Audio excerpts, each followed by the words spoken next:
모세는 유대 민족 최고의 지도자였습니다. 이집트에서 히브리 민족을 출애굽시켰으며 하나님이 주신 율법을 전함으로써 이스라엘 백성 공동체가 형성되는 데 있어 큰 역할을 했습니다.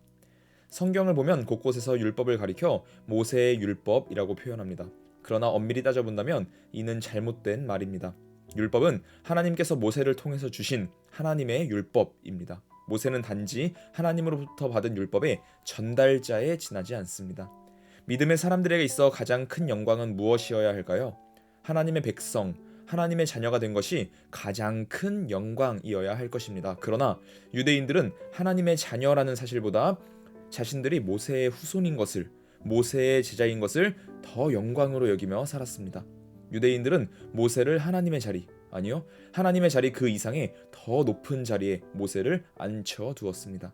그들에게 있어 구원의 기준은 하나님도 예수도 아닌 모세의 율법이었습니다. 오늘 본문 말씀을 보면 너희가 바라는 자 모세라는 표현이 나옵니다. 여기서 바라다 라고 번역된 단어는 헬라어 동사 엘피카테입니다.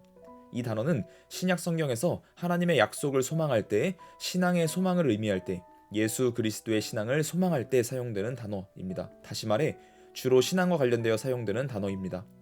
이 단어만 보더라도 유대인이 모세를 신앙의 대상으로 바라보고 있었음을 알 수 있습니다. 예수님께서 이 단어를 사용하여 말씀하신 것은 유대인들의 잘못된 신앙관을 지적하고 있는 것입니다. 유대인들은 모세를 소망해 왔습니다. 엘피카테라는 헬라어 동사는 완료형입니다. 과거로부터 현재 이 시점까지 계속해서 변함없이 모세를 소망해 왔음을, 모세를 신앙해 왔음을 가리킵니다. 하나님을 향한 믿음, 신앙 대신에 모세를 향한 신앙의 열심이 그들에게 가득했던 것입니다. 우리는 하루하루 이어지는 인생을 살아가며 무엇을 믿고 의지하며 살아가고 있나요?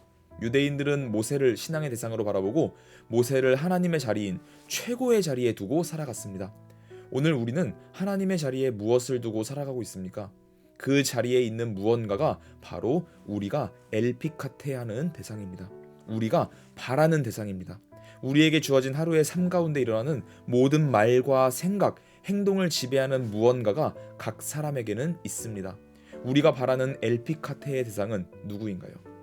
우리에게 있어 오직 하나님의 자리에는 하나님만 있기를 소망합니다. 그래서 우리의 모든 말과 생각, 행동이 하나님에 의해 지배당하여 하나님과 같이 거룩한 삶을 살게 되기를 원합니다.